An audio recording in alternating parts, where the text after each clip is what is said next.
Hello and welcome to a short video with some new features on MyStockScanner. As you know, there are a lot of features in MyStockScanner. We can use them for our 3-point playbook, whereas the summary page here is for our first point where we find out if the stock is solid. However, in question number 2, if the stock is priced correctly, we are going into the valuation graph, and in here some of you have had a bit of trouble finding the right price earning values to put into the chart. As you know, the price of the stock is comprised of the PE multiplied by the earnings per share. And that is what we use when we look ahead and try to guess where the price potentially could go. Now what we look at down here is a bull case, a base case and a bear case, as you know, and we have the analyst estimates for the earnings per share into the future here. Right now we are looking at the Danish stock Novo Nordisk. Now the question is, what sort of price earning levels should we put on here? And normally we are looking down here in the historical data. We are looking at the averages and we are picking and choosing something for the bear, the base and the bull case. Now Liam has made it so now that everything here is pre-populated with some numbers, and that is numbers, that is some best fit numbers from the current historical data we have down here, meaning that here the lowest number is a 20-year average for Novo Nordisk, which is a PE of just above 24. Then there is the 1-year estimates from the analyst, which results in a 40.55, and then there is a current PE at 51.5 here.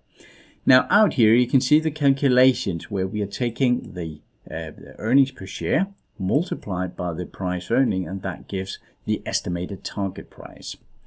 Now if you want some other numbers here, you can always choose them, and you can also choose from a drop down menu here if you think something is off. Now, for instance, right now, the current price earning level is 51. But looking at some competitors, they are above 100. So you might want a higher number here.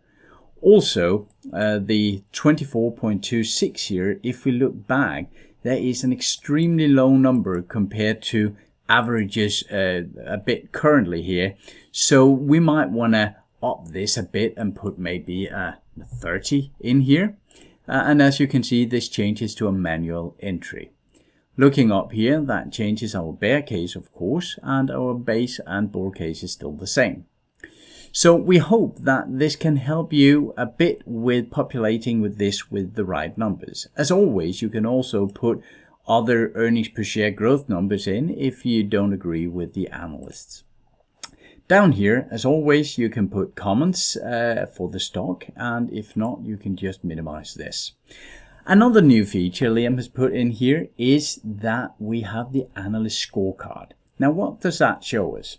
It simply shows us back in time for every quarterly earnings report. We can see what the estimates were before the earnings and what the actual earnings were. That gives us a difference in both actual numbers and in percentage. Now, what this shows us is also graphically down here, the difference between the actual or the estimates and the actual. If that is a green bar, then it means it's a positive surprise, and a red bar means it's a negative surprise. The smaller, the more narrow these lines here are, the smaller the surprise is. So if there were a 50% positive surprise, this block here would be very high. This shows us that the earnings surprises with Novo Nordisk have been fairly small.